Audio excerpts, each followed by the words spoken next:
ಆಮೇಲೆ ಮುಂದುವರೆದು ಮಾತನಾಡ್ತಾ ಸಿದ್ದರಾಮಯ್ಯನವರು ಡಿ ಕೆ ಶಿವಕುಮಾರ್ ಅವರನ್ನು ಕೂಡ ಸಮರ್ಥಿಸಿಕೊಂಡಿದ್ದಾರೆ. ಪ್ರಜ್ವಲ್ ಮೇಲೆ ರೇಪು ಲೈಂಗಿಕ ಕಿರುಕುಳದ ಆರೋಪ ಇರೋದು. ಓಕೆ, ಇದು ಈ ವಿಷಯವನ್ನ ಡೈವರ್ಟ್ ಮಾಡೋದಕ್ಕೆ ಅಂತ ಕುಮಾರಸ್ವಾಮಿ ಅವರು ಡಿ ಕೆ ಶಿವಕುಮಾರ್ ಹೆಸರನ್ನ ಬಳಸ್ತಿದ್ದಾರೆ.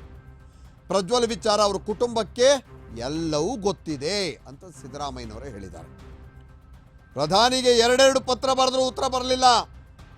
ಆದರೆ ಪ್ರಧಾನಿ ಮೋದಿ ಉತ್ತರ ಕೊಡುವ ಕೆಲಸ ಮಾಡಿಲ್ಲ.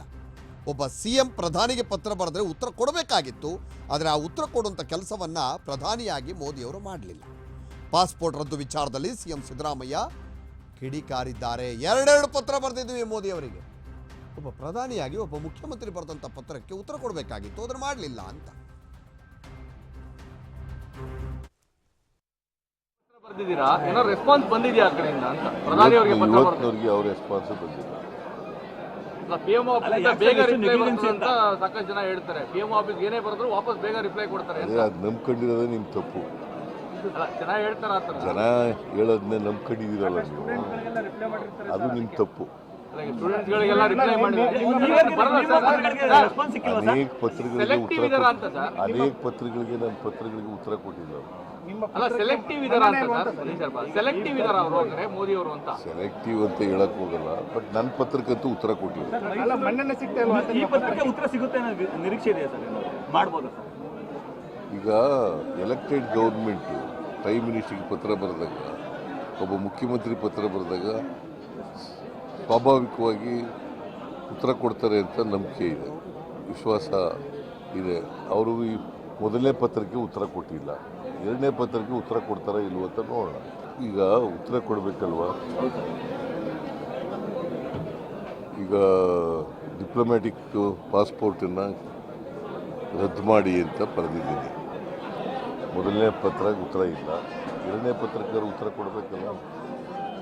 ನನಗೆ ಗೊತ್ತಿಲ್ಲ, ಅವ್ರನ್ನೇ ಕೇಳಿ. ಇವ್ರಿಗೆ ಗೊತ್ತಿಲ್ಲದೆ ಹೊರಟೋದ್ರ ಅವರು ಪ್ರಜ್ವಲ್ ರೇವಣ್ಣ ಮನೆಯವ್ರಿಗೆ ಯಾರಿಗೂ ಹೇಳದೆ ಹೊರಟೋಗಿದ್ದಾನ? ಹೇಳಪ್ಪ ನೀವು. ಅದು ಸ್ಪಷ್ಟಪಡಿಸೋದು ನಮ್ಮ ಸಂಪರ್ಕದಲ್ಲಿಲ್ಲ, ಯಾರ ಸಂಪರ್ಕದಲ್ಲೂ ಇಲ್ಲ ಅಂತ. ಕುಮಾರಸ್ವಾಮಿ ಅಂತೂ ನಮ್ಮ ಮುಂಚೆ ಅಂತ ಅವ್ರು ನಮ್ಮ ಸಂಪರ್ಕದಲ್ಲಿ ಇರಲಿಲ್ಲ, ಸಂಸದನಾಗಿದ್ದಾಗಲೂ ಇರಲಿಲ್ಲ. ವಿದೇಶಕ್ಕೆ ಹೋದಾಗ ನನ್ನ ಜೊತೆ ಇರ್ತಾನ ಅಂತ ಪ್ರಶ್ನೆ ಕೇಳ್ತಾರೆ ಅವ್ರು. ಮತ್ತೆ ಪ್ರಚಾರ ಮಾಡಕ್ಕೆ ಹೋಗಿ ಇವ್ರು ನನ್ನ ಮಗ ಅಂತ ತಿಳ್ಕೊಳ್ಳಿ ಅಂತ ಹೇಳೋದು ಆಗ ಸಂಪರ್ಕ ಅಲ್ವಾ ಅದು? ಪ್ರಚಾರಕ್ಕೆ ಹೋಗಿ ರೇವಣ್ಣನ ಮಗನಲ್ಲ ಇವ ನನ್ನ ಮಗ ಅಂತ ತಿಳ್ಕೊಳ್ಳಿ ಅಂತ ಹೇಳೋದು ಸಂಪರ್ಕನೋ? ಪ್ರಚಾರಕ್ಕೆ ಹೋಗಿ ರೇವಣ್ಣನ ಮಗನಲ್ಲ ಇವ ನನ್ನ ಮಗ ಅಂತ ತಿಳ್ಕೊಳ್ಳಿ ಅಂತ ಹೇಳೋದು ಸಂಪರ್ಕನೋ? ಸಂಪರ್ಕ ಅಲ್ವೋ?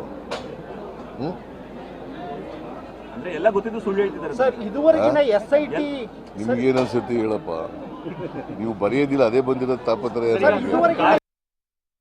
ಈಗ ನೋಡ್ರಿ, ಅವ್ರ ಅಣ್ಣನ ಮಗ ರೇಪ್ ಅಂತ ರೇಪು, ಸೆಕ್ಷುವಲ್ ಹರಾಸ್ಮೆಂಟ್ ಎಲ್ಲ ಮಾಡಿ ವಿಡಿಯೋ ಬಿಡುಗಡೆ ಮಾಡಿದ್ರು ಅನ್ನೋದು ಇಂಪಾರ್ಟೆಂಟ್ ಅಲ್ಲ. ಯಾರು ರೇಪ್ ಮಾಡಿದಾರೆ ಅದು ಅಪರಾಧ, ದೊಡ್ಡ ಅಪರಾಧ. ಅದನ್ನು ಡೈಲ್ಯೂಟ್ ಮಾಡೋಕ್ಕೋಸ್ಕರ ಕುಮಾರಸ್ವಾಮಿ ಏನೇನೋ ಮಾತಾಡ್ತಾ ಇದ್ದಾರೆ. ಡಿ ಕೆ ಶಿವಕುಮಾರ್ ಮೇಲೆ ಹೇಳೋದು, ಇನ್ನೊಬ್ಬರ ಮೇಲೆ ಹೇಳೋದು.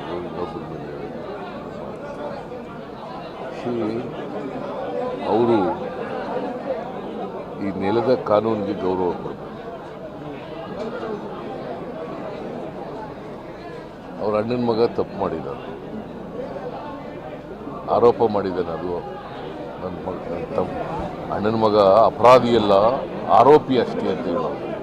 ನಾನು ಆರೋಪಿ ಅಂತ ಹೇಳೋದು.